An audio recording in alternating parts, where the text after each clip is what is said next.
ആശുപത്രിയിലേക്ക് പിണറായി വിജയൻ പോകുന്നതെന്ന് ബിജെപി മുൻ തൃശൂർ ജില്ലാ പ്രസിഡന്റും പാലക്കാട് ഇൻചാർജുമായ കെ അനീഷ് കുമാർ. ഒറ്റപ്പാലം താലൂക്ക് ആശുപത്രിയിലേക്ക് ബിജെപി നടത്തിയ മാർച്ച് ഉദ്ഘാടനം ചെയ്ത് സംസാരിക്കുകയായിരുന്നു കെ അനീഷ് കുമാർ.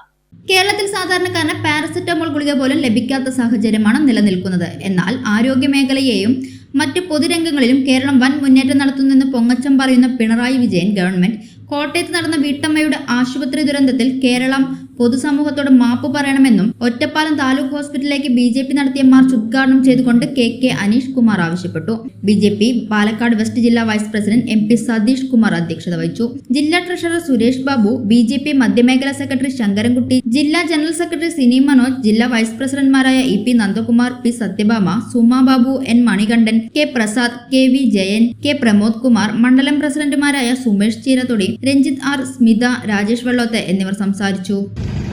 ശക്തമായിട്ടുള്ള സമര പോരാട്ടത്തിന്റെ തുടർച്ചയായിട്ടാണ് ഇന്ന് ഭാരതീയ ജനതാ പാർട്ടി കേരളത്തിലെ ജില്ലാ ആശുപത്രികളിലേക്കും മെഡിക്കൽ കോളേജുകളിലേക്കും താലൂക്ക് ആശുപത്രികളിലേക്കും ഇത്തരത്തിലുള്ള പ്രതിഷേധ പരിപാടി സംഘടിപ്പിച്ചിട്ടുള്ളത്. കഴിഞ്ഞ ദിവസം കോട്ടയം മെഡിക്കൽ കോളേജിൽ ഉണ്ടായിട്ടുള്ള ദാരുണമായിട്ടുള്ള സംഭവം നമുക്ക് എല്ലാവർക്കും അറിയാം. അത് കേരളത്തിന്റെ ആരോഗ്യ മേഖലയിലെ ഒറ്റപ്പെട്ട സംഭവമല്ല. പക്ഷേ കേരളത്തിലെ ജനങ്ങളുടെ കണ്ണു തുറപ്പിക്കാൻ ഉതകുന്ന ഒരു സംഭവമായി കോട്ടയം മെഡിക്കൽ കോളേജിലെ സംഭവം മാറി എന്ന് മാത്രമേ ഉള്ളൂ.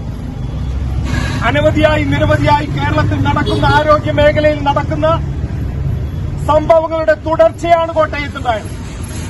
കേരളത്തിന്റെ ആരോഗ്യ മേഖലയെ മുച്ചൂട് മുടിച്ച പിണറായി സർക്കാർ, ആ സർക്കാരിലെ ആരോഗ്യമന്ത്രി വീണ ജോർജ് രാജിവെക്കണമെന്ന് ആവശ്യപ്പെട്ടുകൊണ്ടാണ് ഭാരതീയ ജനതാ പാർട്ടി ഇത്തരത്തിലുള്ള പ്രതിഷേധ പരിപാടികൾ സംഘടിപ്പിച്ചിട്ടുള്ളത്. പ്രിയപ്പെട്ടവരെ, കോട്ടയത്ത് നടന്ന സംഭവം അതിദാരുണമായിട്ടുള്ള സംഭവമാണ്. നേരത്തെ അധ്യക്ഷൻ ഇവിടെ സൂചിപ്പിച്ചു, വർഷങ്ങൾ പഴക്കമുള്ള ഒരു കെട്ടിടം തകർന്നു വീണ് ബിന്ദു എന്ന് പറയുന്ന സാധുവായിട്ടുള്ള ഒരു സ്ത്രീ കൊല്ലപ്പെട്ടു. കെട്ടിടം തകർന്നു വീണ് പാവപ്പെട്ട ഒരു സ്ത്രീ കൊല്ലപ്പെട്ടു എന്നുള്ളതിലല്ല അതിലെ ഭീകരത. ആ ദാരുണമായിട്ടുള്ള സംഭവം നടന്നിട്ട് മണിക്കൂറുകൾ കഴിഞ്ഞിട്ടാണ് അവിടെ രക്ഷാപ്രവർത്തനം നടന്നത് എന്നുള്ളതാണ് ഭീകരത. എന്തുകൊണ്ടങ്ങനെ സംഭവിച്ചു? ഈ സംഭവം നടന്ന ഉടനെ ആരോഗ്യമന്ത്രിയെ വിവരമറിയിച്ചു. സ്ഥലത്തെ മന്ത്രിയായിട്ടുള്ള വാസവന് വിവരമറിയിച്ചു.